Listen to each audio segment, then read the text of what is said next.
اس کے مالک بنو اور تم قرع ڈال کر اس ملک کو اپنے گھرانوں میں میراث کے طور پر بانٹ لینا۔ جس خاندان میں زیادہ آدمی ہوں اس خاندان کو زیادہ، اور جس میں تھوڑے ہوں اس کو تھوڑی میراث دینا، اور جس آبادی کا قرع جس جگہ کے لیے نکلے وہ اس کو حصے میں ملے۔ تم اپنے آبائی قبائل کے مطابق اپنی میراث لینا۔ اس عبارت سے پتہ چلتا ہے کہ بنی اسرائیل اس دور سے گزر چکے تھے جب زمین پورے قبیلے کی مشترکہ ملکیت ہوتی تھی۔ یہ بھی ممکن ہے کہ ان پر شاید یہ دور کبھی آیا ہی نہ ہو، کیونکہ ان کا آبائی پیشہ مویشی پالنا تھا، نہ کہ کھیتی باڑی کرنا۔ البتہ جب مصر میں انہیں زمین زراعت کے لیے ملی تو انہوں نے مصریوں کے قاعدے کے مطابق اس کو خاندان میں تقسیم کر دیا۔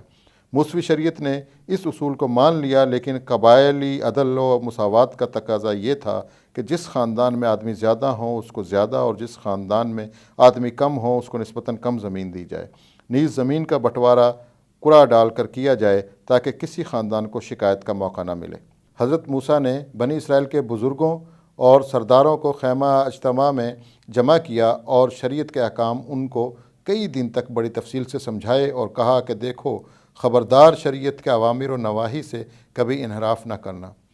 بنی اسرائیل کے خدائے واحد یہوہ کے سوا کسی بت، کسی دیوتا، کسی خدا کی پرستش نہ کرنا، اپنی پیداوار میں سے سال بسال دوہلی دینا، بیواؤں اور یتیموں کی خبرگیری کرنا، ہر 7 سال کے بعد اپنے قرض داروں کو چھٹکارا دینا، مفلسوں کی احتیاج پوری کرنا اور انہیں فراخ دلی سے قرض دینا۔ پڑوسیوں کے مال پر للچائی نظر نہ ڈالنا۔ اگر کوئی عبرانی مرد یا عورت قرض کے عوض تمہارے ہاتھ فروخت ہو اور 6 برس تک تمہاری خدمت کرے تو 7ویں برس تم اس کو آزاد کر دینا، مگر اسے خالی ہاتھ نہ جانے دینا۔ اپنی بستیوں میں ان لوگوں کو قاضی اور حاکم مقرر کرنا جو صداقت سے عدل کر سکیں، انصاف کا خون نہ کرنا، نہ کسی کی رو رعایت کرنا اور نہ رشوت لینا۔ تم اپنے بھائیوں ہی میں سے کسی کو چاہو تو بادشاہ بھی بنا سکتے ہو، البتہ وہ اپنے لیے بہت گھوڑے نہ بڑھائے اور بہت سی بیویاں بھی نہ رکھے اور نہ اپنے لیے سونا چاندی ذخیرہ کر لے، بلکہ شریعت اور آئین کی سب باتوں پر عمل کرنا سیکھے۔ کسی اسرائیلی کو سود پر روپیہ نہ دینا، اپنے خادموں پر ظلم نہ کرنا اور دن ڈوبنے سے پہلے مزدور کی اجرت ادا کر دینا۔ کتاب استثناء کے صفحات اسی قسم کی نیک تلقینوں اور تنبیہوں سے بھرے ہوئے ہیں۔ ان میں بعض احکام اخلاقی ہیں اور بعض معاشی احکام کا جائزہ لینے سے پتہ چلتا ہے کہ کنعان میں داخل ہونے سے پہلے ہی اسرائیلی معاشرے میں طبقات پیدا ہو گئے تھے اور زمین کی قبائلی ملکیت سے قطع نظر ذاتی ملکیت کا رواج بھی شروع ہو گیا تھا۔ وہ لوگ جو آج کل تک فرعونی شہنشائیت میں غلاموں کی سی زندگی بسر کرتے تھے، اب خود تخت و تاج کی آرزو کرنے لگے تھے۔ البتہ بادشاہ کو زیادہ عیش و عشرت کی اجازت نہ تھی۔ ان میں اب کچھ لوگ دولت مند تھے جو دوسروں کو قرض دیتے تھے، مگر سودی کاروبار شرعاً ناجائز تھا، اور بقیہ ضرورت مند تھے۔ کچھ لوگ آقا تھے اور کچھ غلام۔ البتہ کوئی اسرائیلی اگر غلام بننے پر مجبور ہوتا تو 7 سال کے بعد وہ قانوناً آزاد ہو جاتا تھا۔ کچھ لوگ آجر تھے اور کچھ مزدور۔ البتہ آجروں کا حکم تھا کہ مزدوروں کی اجرت ادا کرنے میں تاخیر نہ کریں، غرض کہ اس معاشرے میں اب نہ اشتراکیت باقی رہی تھی اور نہ مساوات۔ اور جب بنی اسرائیل کنعان پر بزور شمشیر قابض ہو گئے تو دولت و عشرت کا فرق اور بڑھ گیا۔ حالانکہ اس زرخیز ملک میں پانی کی فراوانی تھی اور گیہوں جو کے لہلہاتے کھیت تھے اور انگور، انجیر، انار اور زیتون کے باغ تھے اور تانبے اور لوہے کی کانیں تھیں، جبھی تو خداوند یہوہ نے کہا تھا کہ اس ملک میں تجھ کو روٹی بافرات ملے گی اور تجھ کو کسی چیز کی کمی نہ ہوگی اور تو کھائے گا اور سیراب ہوگا۔ مگر طبقاتی نظام کی اپنی شرح، اپنا آئین ہوتا ہے۔ اس آئین کے مطابق دولت پیدا کرنے کے تمام ذرائع، زمین، کانیں، باغات، تجارتی کاروبار، غلام ایک مخصوص طبقے کی ملکیت ہو جاتے ہیں۔ ایسی صورت میں ایک اچھا آقا اپنے غلام کے ساتھ انسانوں کو سا سلوک تو کر سکتا ہے، لیکن وہ اپنے آقا کے حقوق سے دستبردار نہیں ہو سکتا، ورنہ پھر وہ آقا کہلانے کا مستحق نہ رہے گا۔ اسی طرح زمیندار اگر رحم دل ہو وہ اپنے مزاروں سے نرمی سے پیش آ سکتا ہے، مگر وہ اپنے زمینیں مزاروں میں بانٹ نہیں سکتا، اور اگر وہ ایسا کرے تو پھر زمیندار باقی نہیں رہے گا۔ اسی طرح قرض خواہ اپنے قرض کی وصولی میں سختی سے تو گریز کر سکتا ہے، لیکن اپنی رقم معاف نہیں کر سکتا، اور اگر وہ ایسا کرے تو اسے لین دین کے کاروبار کو ختم کرنا پڑے گا۔ موسوی شریعت کا بنیادی تضاد یہی تھا کہ وہ ایک طرف پوری قوم بنی اسرائیل کو خوشحالی اور آسودگی کی بشارت دیتی تھی، اور دوسری طرف آقا اور غلام، بادشاہ اور رعایا، غنی اور محتاج کے طبقاتی فرق کو بھی جائز قرار دیتی تھی۔ بنی اسرائیل کے سرداروں نے کنعانیوں کے کھیتوں، باغوں، شہروں، محلوں، صنعت گاہوں اور تجارتی منڈیوں پر قبضہ کر لیا، جگہ جگہ اپنی بادشاہتیں قائم کر لیں اور شان و شوکت سے زندگی بسر کرنے لگے، مگر اس مال غنیمت میں عام یہودیوں کو دسترخوان کی بچی کھچی روٹیوں کے سوا کچھ نہ ملا، بلکہ ان کی حالت پہلے سے بھی بدتر ہو گئی۔ پرانے قبائلی نظام میں ان کو پورے قبیلے کا تحفظ حاصل تھا اور سب کو روٹی روزگار کی مساوی ضمانت ملتی تھی۔ اب ہر شخص فاقہ کرنے یا نہ کرنے کے لیے آزاد تھا۔ قبائلی نظام میں قانون سب سے یکساں سلوک کرتا تھا اور انصاف کی عدالت سے کوئی فریادی محروم نہیں جاتا تھا۔ نئے نظام میں قانون دولت مندوں کا ساتھ دیتا تھا، عدالت کے فیصلے دولت مندوں کے حق میں ہوتے تھے اور سرکاری حکام دولت مندوں کی پشت پناہی کرتے تھے۔ مگر اس سے انکار نہیں کیا جا سکتا کہ اسرائیلی پیشواؤں نے ہر موقع پر ظلم اور ناانصافی کی مذمت کی اور مظلوموں کے حق میں آواز اٹھائی۔ ان کا خیال تھا کہ سماجی ناہمواری کی وجہ یہ ہے کہ دولت مند طبقے نے موسوی شریعت کے احکام کو فراموش کر دیا ہے اور رنگ رلیوں میں پڑ گیا ہے۔ چنانچہ آموس بنی صاحبان املاک سے بہت خفا تھا، کیونکہ وہ لوگ پتھروں کے محلوں میں رہتے تھے، ہاتھی دانت کی مسہریوں پر سوتے تھے، ریشمی پوشاکیں پہنتے تھے، چاندی سونے کے برتنوں میں کھاتے تھے، عمدہ شرابیں پیتے تھے اور ناچ گانے کی محفلیں سجاتے تھے، لیکن محتاجوں اور مسکینوں کی پرواہ نہ کرتے تھے۔ اگر وہ اپنی حرکتوں سے باز نہ آئے تو ان پر خدا کا قہر نازل ہوگا۔ سامریا کے پہاڑوں پر جمع ہو جاؤ اور دیکھو کہ اس ملک میں کیسا ہنگامہ اور ظلم برپا ہے، کیونکہ وہ نیکی کرنا نہیں جانتے، جو اپنے قصروں میں ظلم اور لوٹ جمع کرتے ہیں۔ اس لیے خداوند یوں فرماتا ہے کہ دشمن تیرے ملک کا محاصرہ کرے گا اور تیری قوت کو تجھ سے دور کرے گا اور تیرے قصر لوٹے جائیں گے۔ اور ہوسی نبی پکار کر کہتا تھا، فلسطین راستی، شفقت اور خدا شناسی سے خالی ہے، بد زبانی اور عہد شکنی اور خون ریزی اور چوری اور حرام کاری کے سوا یہاں کچھ نہیں ہوتا۔ وہ ظلم کرتے ہیں اور خون پر خون ہوتا ہے۔ ہوسی نبی کا خیال تھا کہ بنی اسرائیل کے سرداروں نے شرارت کا حل چلایا، بد کرداری کی فصل کاٹی اور جھوٹ کا پھل کھایا۔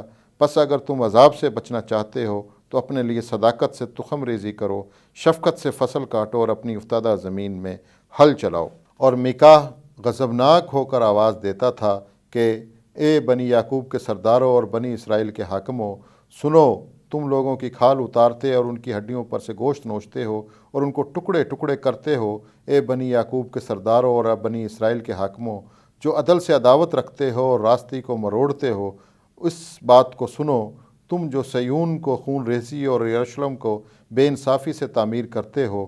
اس کے سردار رشوت لے کر عدالت کرتے ہیں اور اس کے کاہن اجرت لے کر تعلیم دیتے ہیں اور اس کے نبی رویدہ لے کر فال گیری کرتے ہیں۔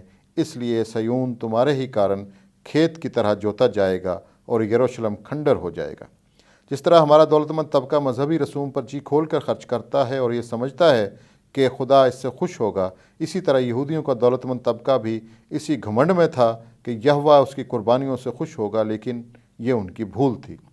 اے سدوم کے حاکموں، خداوند فرماتا ہے کہ تمہارے ذبیحوں کی کثرت سے مجھے کیا کام؟ میں مینڈھوں کی سوختنی قربانیوں سے اور فربا بچڑوں کی چربی سے بیزار ہوں، اور بیلوں اور بھیڑوں اور بکروں کے خون میں میری خوشنودی نہیں۔ بخور سے مجھے نفرت ہے، نئے چاند اور سبت اور عیدی جماعت سے بھی، کیونکہ بد کرداری کے ساتھ عید برداشت نہیں۔ میرے دل کو تمہارے نئے چاندوں اور تمہاری مقررہ عیدوں سے نفرت ہے، وہ مجھ پر بار ہیں۔ تمہارے ہاتھ تو خون آلودہ ہیں، اپنے برے کاموں کو میری آنکھوں سے دور کر دو۔ بد فعلی سے باز آؤ، نیکوکاری سیکھو، انصاف کے طالب ہو، مظلوموں کی مدد کرو، یتیموں کی فریاد رسی کرو، بیواؤں کے حامی ہو۔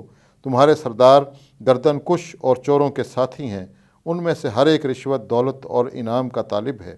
وہ یتیموں کا انصاف نہیں کرتے اور بیواؤں کی فریاد ان تک نہیں پہنچتی۔ یہودی پیشوا ذاتی ملکیت کے اصولی طور پر خلاف نہ تھے، البتہ ذاتی ملکیت کے حد سے بڑھ جانے سے جو سماجی اور اخلاقی برائیاں پیدا ہوتی ہیں وہ ان کی مذمت کرتے تھے۔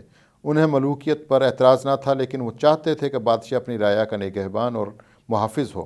وہ تجارت پیشہ لوگوں کے بھی دشمن نہ تھے، مگر چاہتے تھے کہ یہ لوگ اپنے کاروبار میں بددیانتی نہ کریں۔ وہ دولت مندوں سے یہ نہیں کہتے تھے کہ تم اپنی ساری دولت عوام میں تقسیم کر دو، البتہ یہ ضرور چاہتے تھے کہ اس دولت کا کچھ حصہ محتاجوں، مسکینوں، بیواؤں اور یتیموں کی بہبود پر بھی خرچ کیا جائے۔ مختصر یہ کہ طبقاتی نظام کے خلاف نہ تھے، بلکہ اس میں ایسی اصلاحیں چاہتے تھے جن سے لوگوں کا بوجھ ہلکا ہو جائے۔ اس معاشرتی ناہمواری کا رد عمل ایک اشتراکی فرقے کی صورت میں نمودار ہوا۔ عبرانی زبان میں اس فرقے کے کئی نام ہیں، مثلاً ہیشم معنی خاموش، عصا یعنی کہ صاحب عمل، انش ماسے یعنی کہ صاحب عمل، واتیکم اور بنائم یعنی کہ معمار۔ یونانی، لاطینی اور انگریزی میں اسے اسین کہتے ہیں۔ البیرونی وفات 1048 عیسوی اور شہرستانی وفات 1153 عیسوی اس فرقے کو مغاریہ یعنی غاروں میں رہنے والوں کے لقب سے یاد کرتے ہیں۔ یہ فرقہ قدیم اشتراکیت کے اصولوں پر سختی سے عمل کرتا اور دوسروں کو بھی اس کی ترغیب دیتا تھا۔ اس فرقے کا کوئی ایک شخص بانی نہ تھا، بلکہ غالباً متعدد درد مند بزرگوں نے آپس میں مل کر اس کی بنیاد رکھی تھی۔ میکس بیئر کا خیال ہے کہ یہ فرقہ دوسری صدی قبل مسیح میں وجود میں آیا۔ پہلی صدی عیسوی کے 3 مشہور مورخوں فیلو، جوزیفس اور پلائنی کبیر نے اس فرقے کے پیرووں کا آنکھوں دیکھا حال لکھا۔ فیلو سکندریہ کا رہنے والا یہودی فلسفی تھا۔ وہ اپنی کتاب میں لکھتا ہے کہ فلسطین میں 4000 متقی لوگ رہتے تھے جن کو ایسین کہتے ہیں۔ وہ دیہات میں آباد تھے اور شہروں سے گریز کرتے تھے، کیونکہ شہریوں میں فسق و فجور عام تھا۔ ان میں سے اکثر کھیتی باڑی کرتے تھے۔ دوسرے لوگوں نے پرامن پیشے اختیار کر رکھے تھے۔ وہ سونا چاندی جمع نہ کرتے تھے اور نہ زمینیں اس لیے حاصل کرتے تھے کہ اپنی آمدنی بڑھائیں، بلکہ فقط ضروری معاش کے لیے محنت و مشقت کرتے تھے۔ بس وہی لوگ ہیں جو صاحب املاک نہیں ہیں، اس لیے نہیں کہ املاک ان کی قسمت میں نہیں ہے، بلکہ اس لیے کہ وہ دولت کی طمع نہیں کرتے تھے، لیکن در حقیقت وہی سب سے زیادہ دولت مند ہیں، کیونکہ ان کے نزدیک اصل دولت قناعت اور توکل ہے۔ تم کو ان کے درمیان تیر، بھالے، تلوار، ڈھال، خود اور ذرا بختر بنانے والے نہیں ملیں گے، اور نہ کوئی ایسا شخص جو آلات جنگ استعمال کرتا ہو یا جنگ سے تعلق رکھتا ہو۔ تجارت، شراب، صنعت اور جہاز رانی ان کے ذہن میں نہیں آتی، کیونکہ وہ ان تمام چیزوں سے پرہیز کرتے ہیں جن سے حرص و ہوس پیدا ہو۔ ان میں کوئی غلام بھی نہیں ہوتا، سب لوگ آزاد ہوتے ہیں اور ایک دوسرے کے لیے کام کرتے ہیں۔ وہ حاکموں اور صوبے داروں سے نفرت کرتے ہیں، کیونکہ ان لوگوں نے مساوات ختم کر دی ہے اور دین فطرت کو ترک کر دیا ہے۔ یہ دین فطرت ماں کی مانند ہے جو سب کو یکساں پیدا کرتی ہے اور سب کی پرورش کرتی ہے، تاکہ وہ بھائیوں کی طرح پیار اور محبت سے رہیں۔ لیکن یہ رشتہ عیاری اور لالچ کی وجہ سے ٹوٹ جاتا ہے، اور اعتماد کی جگہ بد اعتمادی اور محبت کی جگہ نفرت پیدا ہوتی ہے۔ ایسیون کو خدا ترسی، راستی اور پاکیزگی کی تعلیم دی جاتی ہے۔ گھریلو معاملات میں بھی اور قومی امور میں بھی ان کو خیر و شر کا فرق سکھایا جاتا ہے۔ ان کے 3 بنیادی اصول یہ ہیں: خدا سے محبت، راستی سے محبت اور بنی نوع انسان سے محبت۔ بنی نوع انسان سے محبت کا اظہار سخاوت، مساوات اور املاک میں اشتراکیت کے ذریعے ہوتا ہے۔ اس کی جتنی تعریف کی جائے کم ہے۔ اشتراکیت کے بارے میں ہم اور کچھ کہنا چاہتے ہیں۔ پہلی بات تو یہ کہ کسی کے پاس ایسا مکان نہیں ہے جو سب کی ملکیت نہ ہو۔ اس کے علاوہ وہ سماجی طور پر ایک ساتھ رہتے ہیں۔ ہر گھر کا دروازہ ان رفیقوں پر کھلا ہوتا ہے جو دور سے آتے ہیں۔ گھر کے اندر کا سب مال اسباب بھی سب کے لیے ہوتا ہے، حتیٰ کہ پوشاک بھی۔ اسی طرح ان لوگوں کے لیے بھی غذا محفوظ رہتی ہے جو لنگر کے اوقات پر نہ پہنچ سکیں۔ ایک ساتھ رہنے اور کھانے کا رواج ان لوگوں سے زیادہ کسی اور قوم میں اتنا عمدہ اور مکمل نہیں ہے۔ دن کے وقت وہ جو کچھ کھاتے اسے اپنے لیے سینت کر نہیں رکھتے، بلکہ بیت المال میں جمع کروا دیتے ہیں تاکہ سب کے کام آئے۔ بیماروں اور بوڑھوں کی دیکھ بھال بڑی شفقت سے کی جاتی ہے۔